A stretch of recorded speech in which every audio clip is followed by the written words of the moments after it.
Hello everyone, welcome to my channel ma'am vlogs. ఈరోజు cooking వీడియోలో నా స్టైల్ ఆఫ్ టమాటా చట్నీ ఎలా చేయాలో చూద్దాం. దీనికోసం టమాటాలు, పచ్చిమిర్చి, అల్లం, కరివేపాకు, కొత్తిమీర కావాలి. ముందుగా కడాయిలో ఆయిల్ వేసుకోవాలి.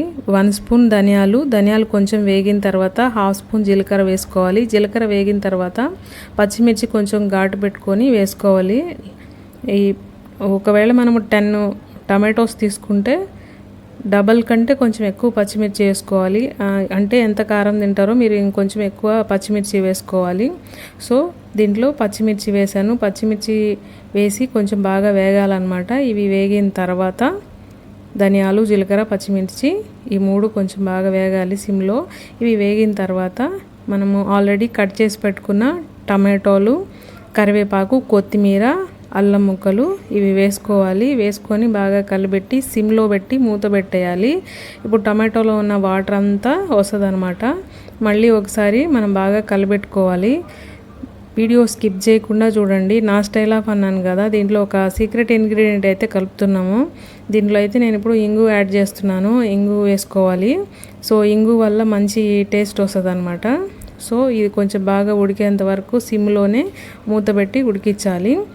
తర్వాత దీంట్లో నేను ఇప్పుడు వేయబోయే సీక్రెట్ ఇంగ్రీడియంట్ ఏంటంటే ఒక ఫుల్ స్పూను నెయ్యి వేస్తున్నాను. నెయ్యి వేయడం వల్ల మంచి టేస్ట్ వస్తుంది టమాటో చట్నీకి.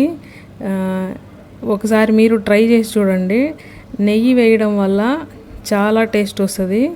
సో మళ్ళీ నెయ్యి వేసిన తర్వాత 1 ఫుల్ స్పూన్ నెయ్యి, కొంచెం ఇంగు వేయాలి. వేసిన తర్వాత బాగా కలిపెట్టేసి మళ్ళీ సిమ్లో మూత పెట్టాలి.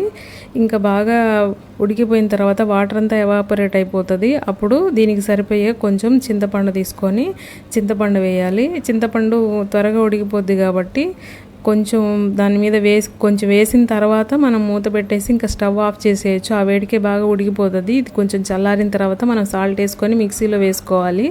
సో టమాటా చట్నీ అయితే టేస్టీగా ఉన్న టమాటా చట్నీ రెడీ అయిపోయింది. ఇప్పుడు దీన్ని వేడి అన్నంలో నెయ్యి వేసుకొని తింటే చాలా టేస్టీగా ఉంటుంది. ఒకసారి మీరు ట్రై చేయండి ఈ స్టైల్ ఆఫ్ టమాటా చట్నీ. దీంట్లో సీక్రెట్ ఇంగ్రీడియంట్ అంటే నెయ్యి అనమాట. నెయ్యి, ఇంగువ. సో అల్లం కూడా వేసుకుంటే టేస్ట్ బాగుంటుంది. మీరు కూడా ఒకసారి మీ ఇంట్లో ట్రై చేయండి. ఈ స్టైల్ ఆఫ్ టమాటా చట్నీ ఎలా ఉందో కామెంట్లో చెప్పండి. Thank you everyone. Please subscribe to my channel.